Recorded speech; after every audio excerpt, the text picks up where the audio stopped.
Welcome to our second recording here now of, what are we calling this? Well, I would say coffee time, but it's like 2 p.m, so we can't have coffee right now.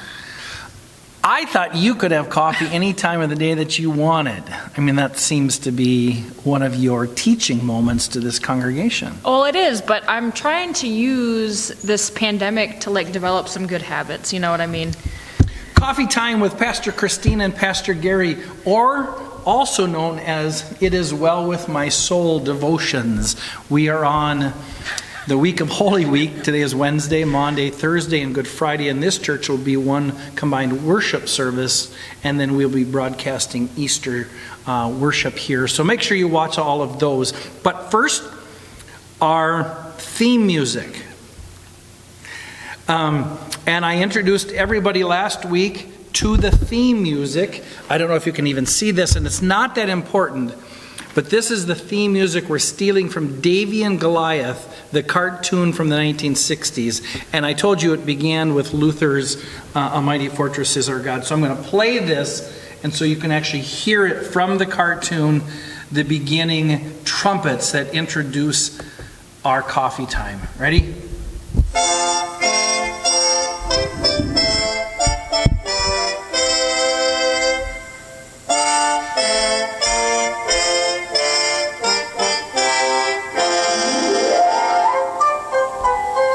There it is. Oh, I like that music too. Isn't that great? You have to make up your mind about the theme music.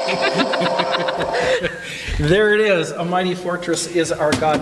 Kristina's going to read some scripture for us today for this Holy Week. Yes, I'm going to read a little bit of the Passion narrative, beginning with Mark chapter 14, verse 32.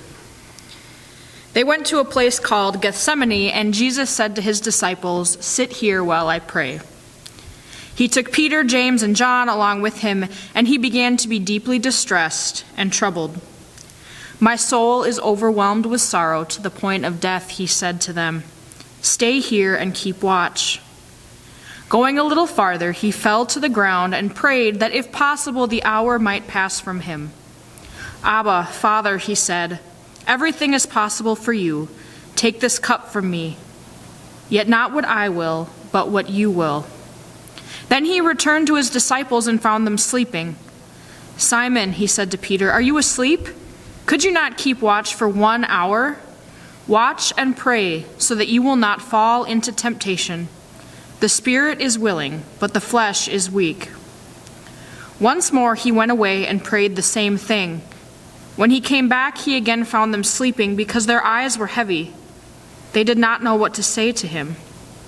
Returning the third time, he said to them, "Are you still sleeping and resting? Enough.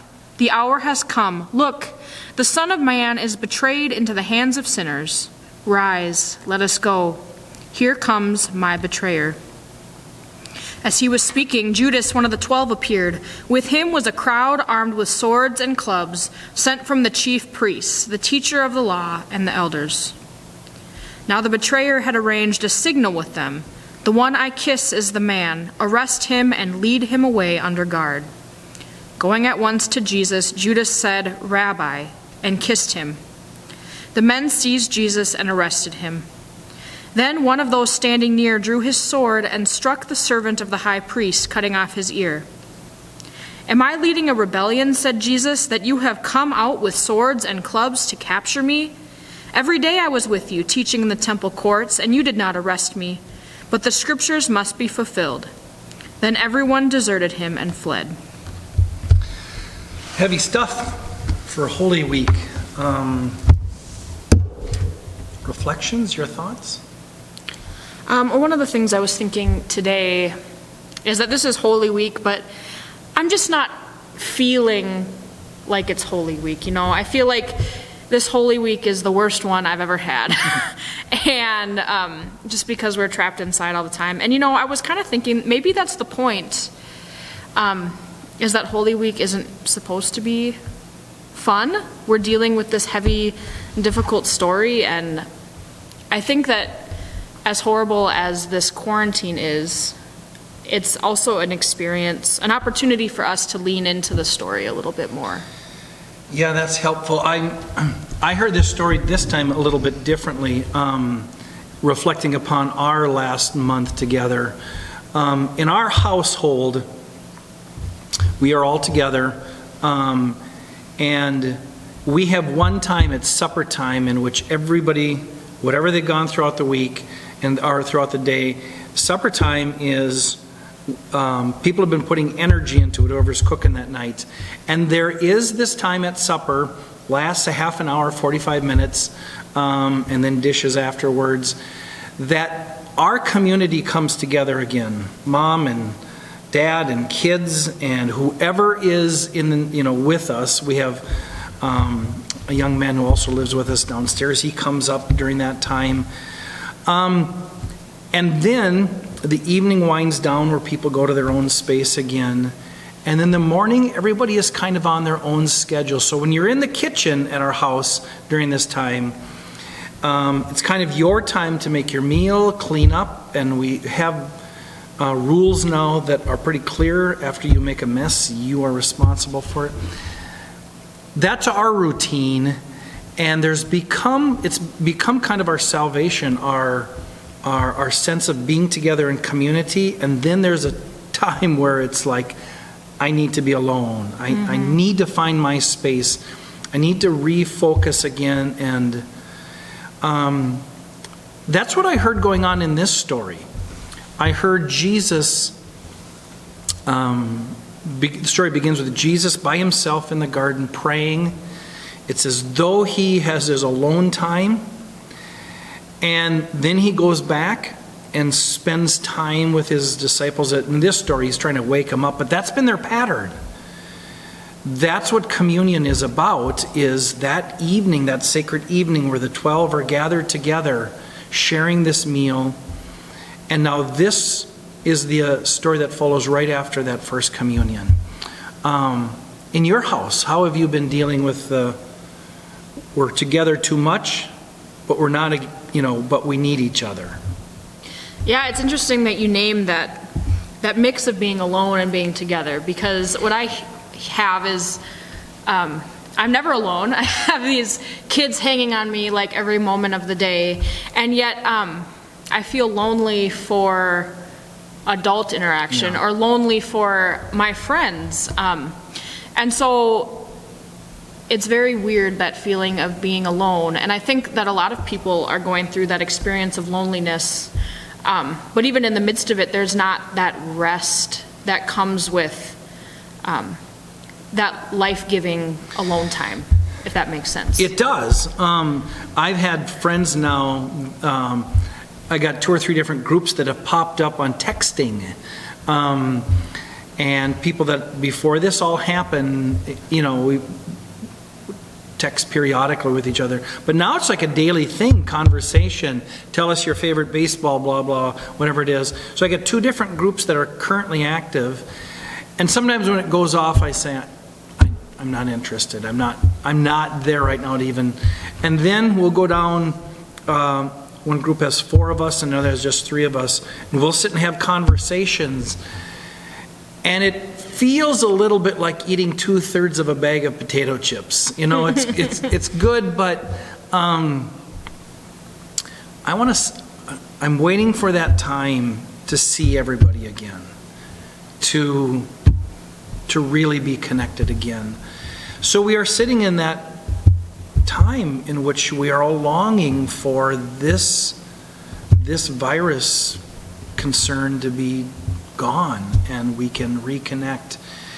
And it just has to be joyful. It's just going to be a joyful time with people our church, when we get together again. I don't know about you, but I'm missing the community. Yeah, we came here today, and just before this recording, we recorded Good Friday and Easter worship. And we are having communion on Easter, virtually from afar, however you want to call it. And when I was reading through the liturgy, I was like, I just can't. I was like tearing up a little bit. I was like, this is so hard, because we're supposed to all be together to celebrate this meal, and we're supposed to all be together to celebrate Easter especially. And something's just wrong here. It almost feels like we're just going to be in the tomb for a really long time before we're able to celebrate again. Let me bring something back that you said last week that was really, really meaningful, is that we are so programmed to instant gratification that we have a hard time. You'd said it last week I didn't expect to give up this much for Lent, like all my community.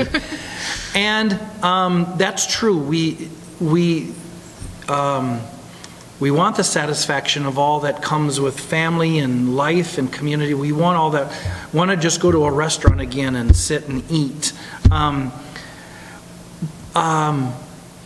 But I do think if we take this serious, if we live for a period of time in this state of not instant gratification, if we stay in the tomb for a while, if we stay within this state, and it's going to be here for a while, it may be again another way to recapture these archetypal themes of Good Friday, death, and then resurrection. One of the questions that has been with me as a pastor for 30 years, is the resurrection of Jesus just a story that the early church made up, or is this something really critical for the faith journey? And I think it is critical because it ties so deeply into the human soul's need to celebrate life again. And we're being taught the lesson of how sacred life is again to us. Any other thoughts? No, that was really well said. Well, again, make sure you watch this weekend, Good Friday. It will be a real meaningful service. There are some songs with scripture and different characters and their lives, and it'll take us further into the tomb. And then with the Easter proclamation, wait for it, for it is a message of new life and hope for all of us. On behalf of Pastor Kristina and myself and John, our photographer, look forward to seeing you again this weekend. Take care.